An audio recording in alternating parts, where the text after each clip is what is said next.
What's going on, guys? It's Justice here and welcome to a new video. The purpose of today's video is to take you through a couple of Mythic Dungeons on World of Warcraft. Is to inform you guys about Mythic Dungeons and what they stand for in WoW and what they provide to players.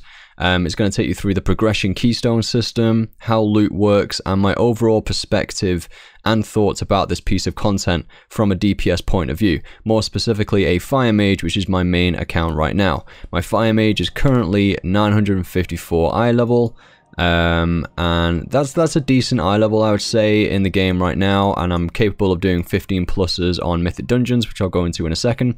And I've actually just unlocked a new legendary pyro gloves right now, which I really want to try out in Mythic Dungeons as a Fire Mage. Supposed to be really nice in Mythic Dungeons. Essentially, one of my abilities, that is an AoE ability, it will reduce the cooldown on my main ultimate, you could say, my main CD, which is Combustion, where I do a lot of high burst damage within that combustion. And essentially, it's reducing that cooldown so I can use it more often throughout the Mythic Dungeon, which should overall give me better DPS across the entire dungeon.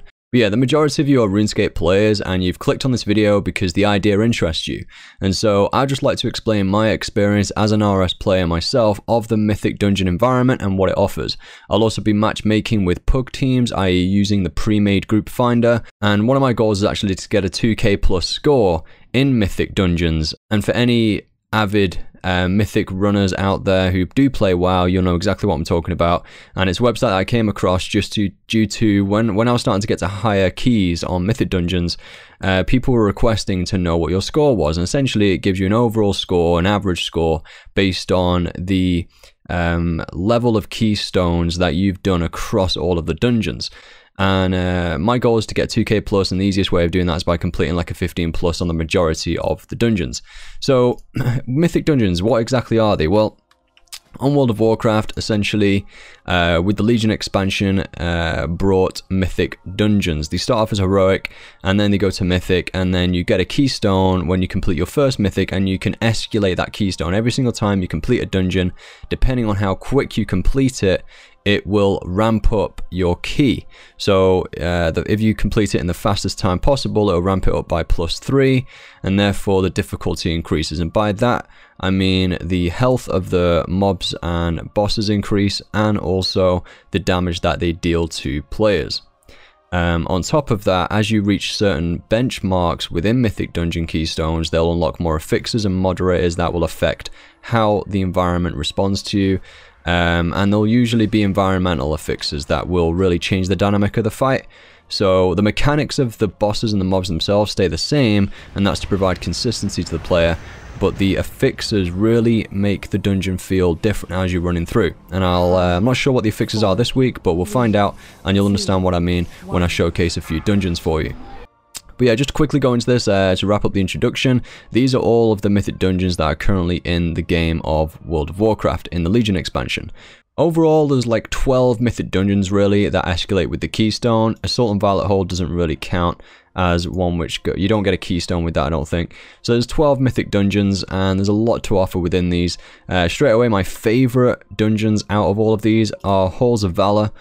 Just the environment is incredible, and I'm really into Norse mythology, so it's just got all of that in there. And you fight God King Skovald at the end, who looks like one of the best NPCs I've seen in a game, and you get to fight Odin as well, so it's a really cool fight. And the next one is Neltharion's Lair, which is also an incredible dungeon. Graphically, it looks fantastic, and I really like the mobs within this dungeon, and the last boss is pretty damn cool as well. So why is 15 plus so important? Well, essentially, the gear that drops caps at 15 plus Mythic Dungeons. So even if you do a 16, 17, 18 Mythic Dungeon, you can't get a higher eye level gear piece as a drop. So that's why a lot of people do tend to stop at 15, I would say, from the general feeling that I get across the community. If you're just like casual player or still a high end sort of end game player, but you've got multiple classes, let's say, you may just try and get a 15 done that week on multiple classes. It tends to be quite a common pattern on this game to have multiple characters and you just switch between them, but you'll always have a main that is your highest eye level, which you tend to raid with as a main if you're progressing in raids as well with guilds. But because I only really have two characters, I have a Protection Warrior on the Horde realm, and I have the Fire Mage here on Alliance. And therefore I do kind of like the challenge of pushing myself past a 15. And I played Mage for about a month now, and I'm really enjoying it, and it's completely again sparked the interest into the game for me. And also, the higher dungeon, Mythic Dungeon you complete within that week, the better loot you get from this chest. That for the UK people, I usually tend to open this on a Wednesday. And it's a really nice feeling when you open that up and you just hope you get an upgrade. And in most situations I have, but if you complete a 15, you tend to get 960, I think, plus gear from it, which is really nice. And that's guaranteed. So that's another reason why a lot of people go for that 15 benchmark. So yeah, if you want to do more than 15, then you're doing it for the challenge aspect of it, and the enjoyment. And I really do enjoy challenging, and I really do enjoy challenges on games, especially MMOs. So I do really enjoy trying to push over a 15, but it is very difficult with a PoV team with random players. Yeah, so it is difficult to get anywhere above a 15, but it's a nice accomplishment, and you do feel very satisfied when you do manage to find that really nice team that fit well together.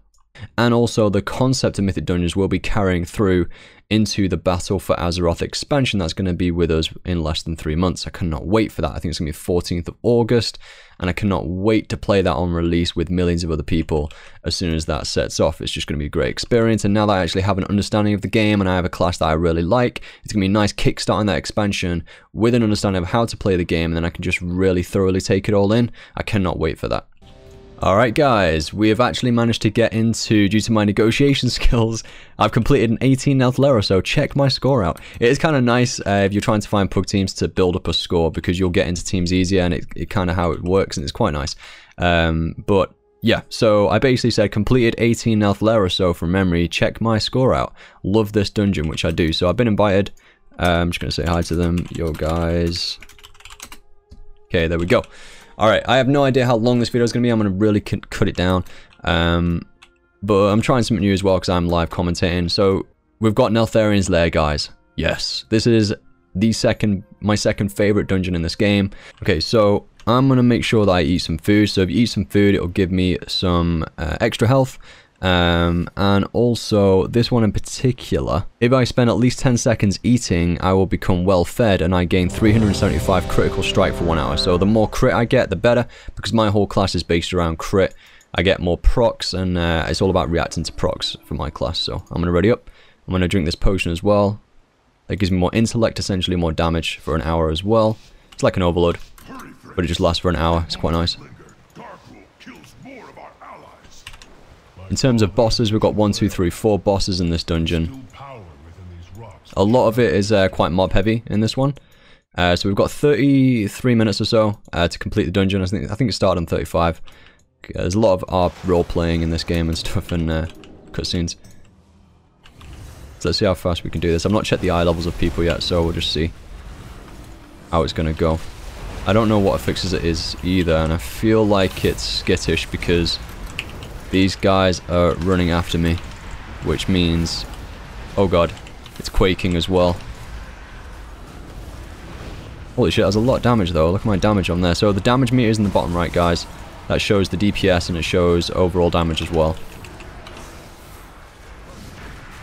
I'm going to check what the affixes are in a second.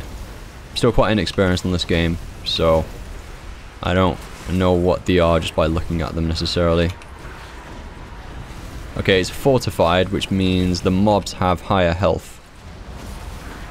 So, usually in this case, the mobs themselves are usually more difficult than the bosses.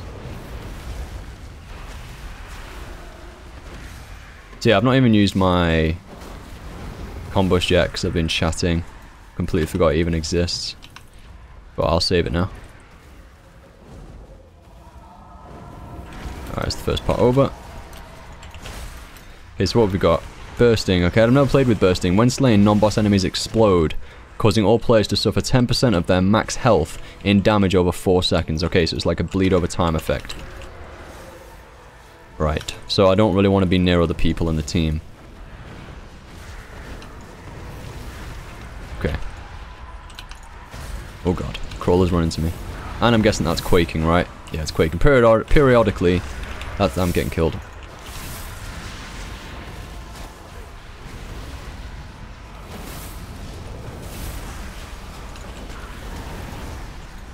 Okay, Okay, so periodically all players emit a shockwave inflicting damage and interrupting nearby allies. Okay, so it'll interrupt allies as well. That's not nice. That is not nice at all. Okay. I think I'll use my ult.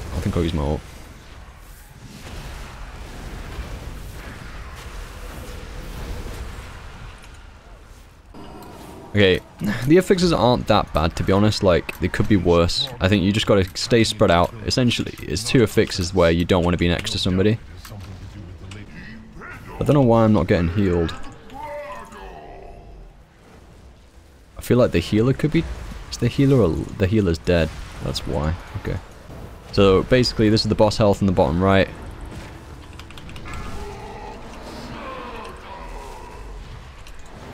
Fire locked for some reason. Still not getting any heals. Obviously the healer's dead, so we've... Oh god. It's not good.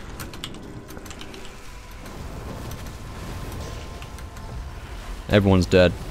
I'm definitely gonna die now. Yeah. Team wipe. Alright, so this guy was out DPS me earlier. He's 968. It's a very, very high level, that. Got your DPS meters down here on the bottom right. But that's our first wipe. That's our first team wipe. Ah, so the healer, that's what happened. So the healer DC'd and lagged out. I just love the environment in here as well. When you just look around. This game, you can play for hours without realizing. It's just you get really immersed into it. And I like to play with all the game audio as well. Game audio is absolutely superb on this game. Alright, the eye level of this DPS, the priest, is 959. So he's also higher than me. So they should all be out DPSing me theoretically. But maybe not necessarily in AoE damage. Fire Mage really excels in AoE, so. 2, 1. So I'm gonna precast at Pyro. I'm gonna go straight into this. I'm gonna pot, and then we go.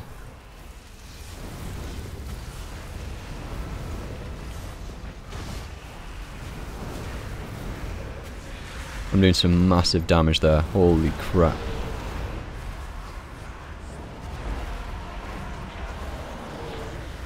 Run away. Okay, so they've also used like Bloodlust, you could call it, or Time Warp. Essentially it increases the haste, so my cast time's now gone slow again because it's just run out. So yeah, I've just realised, God, that's actually really nice.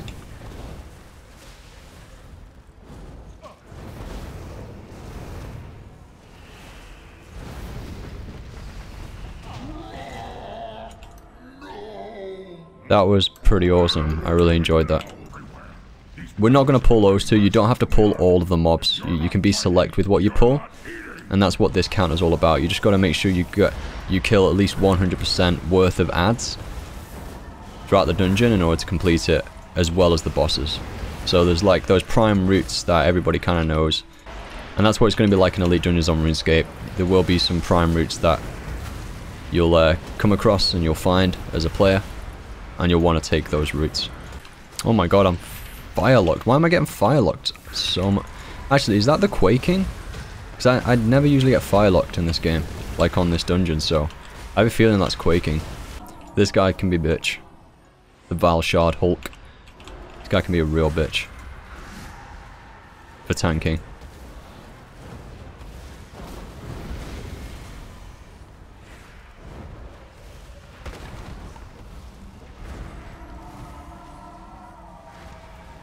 Actually, I've just realised what it is. Maybe I can't cast an ability when it goes off. I think that's what it is. Because when it goes off, if I'm casting an ability, it seems to fire lock me. So I'm going to try, if I get quaked again, I'm right like this. Yeah, that's what it is. I can't use an ability as soon as it casts off, so I've got to time that right. I don't know whether they want to take these guys. And they're waiting, and they just want to take this pack. Yep.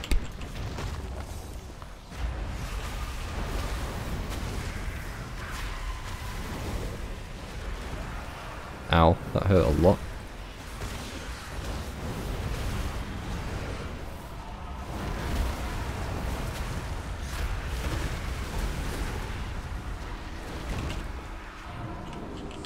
You'll notice as well as like a Fire Mage, most casters actually you need to be standing still in order to cast through the majority of your abilities. But there is one ability where I can move with, which is Scorch, which actually speeds me up as well, because of the talent that I have on it. Yeah, essentially, if the boss or mob's health is below 30%, because of my legendary, I can do a lot more damage. Because it's gonna crit a lot more for me, and therefore I can streak a lot better. But that's like, trying not to overcomplicate it. Why is it on me? God damn it.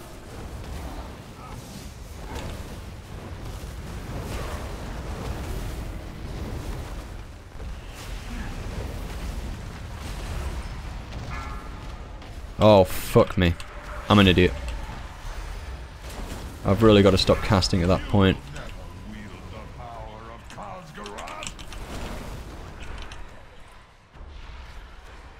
Okay, so we've got to watch where the boss is going. I think it's in that one right now. That one over there. Yep, everyone seems to agree. So we've got to get this down ASAP because there's loads of boulders falling down. And it's a lot of work for the healer there. Ow. A bit of an idiot there, I should have moved. Okay, there we go.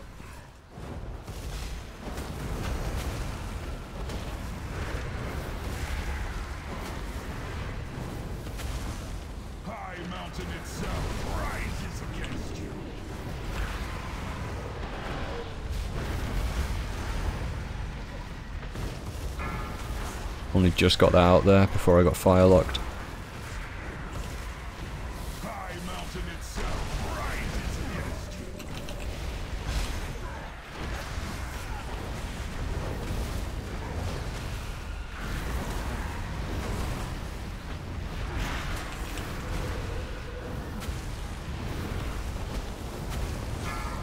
You will never wield the power of Khaz'Garat.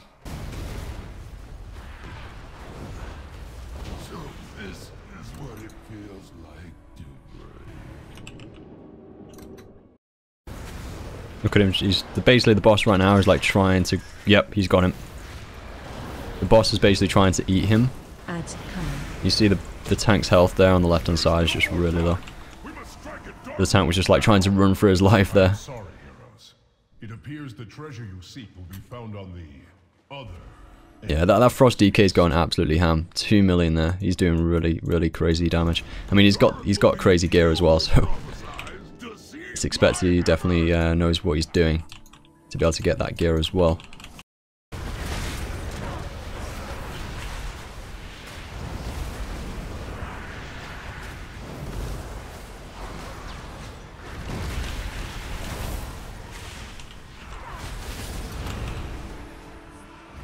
Alright, boss time. Last boss of the dungeon.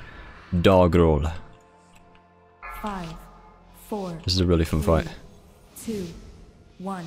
I will break this world asunder before I let you take my hammer.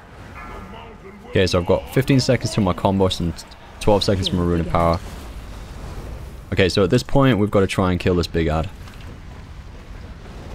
So it's following me right now. If I put him into the spikes, it stuns him and then we can do more damage. It's going to go in there. We can do more damage on him now. And we've got to take him down quickly.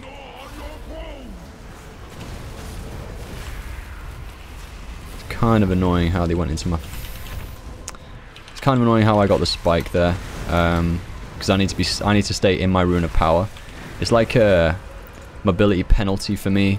I do more damage, but I need to be within it, otherwise I don't do as much damage. The mountain will gnaw on your bones.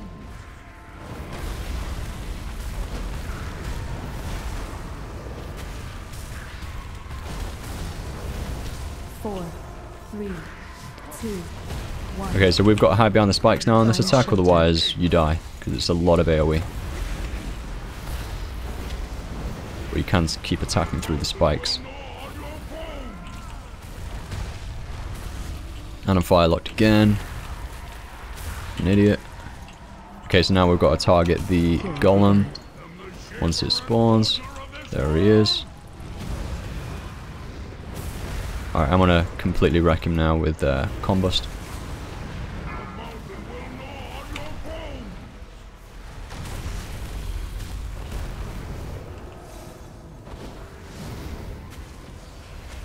There we go.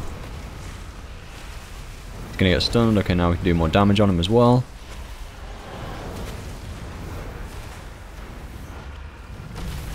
He's down. Boss is about to die. There we go. It was a good fight. And that's just a +1. But still, it was completed quite comfortably, I would say. That was a really fun fight. I love that fight. Got a 940 wrist, which I don't need, but I did get a level 17 Return of Karazhan lower. I actually prefer upper Karazhan, but lower Karazhan can be fun too. But I do prefer upper. Alright, I was a little bit optimistic about trying to fit 2 dungeons into one video. I think it's probably a good idea just to try and keep it as natural as possible in that first Mythic Dungeon on this channel. So anyone who has never seen one, you can get a feel for what it's like to go through one. If I cut too much of it out, then it'll just look too sporadic. So I'll probably keep the video as it is now. I don't know whether this worked or not in terms of a video. Hopefully, just give me some feedback down below. If you want to see, I have recorded like Halls of Valor. I do want to edit that, and I really enjoyed making this video, so I'll probably make that one as well. But it really will depend as well on how much you guys enjoyed it. So let me know, feedback down below. Give the video a like if you enjoyed the video, a dislike if you didn't.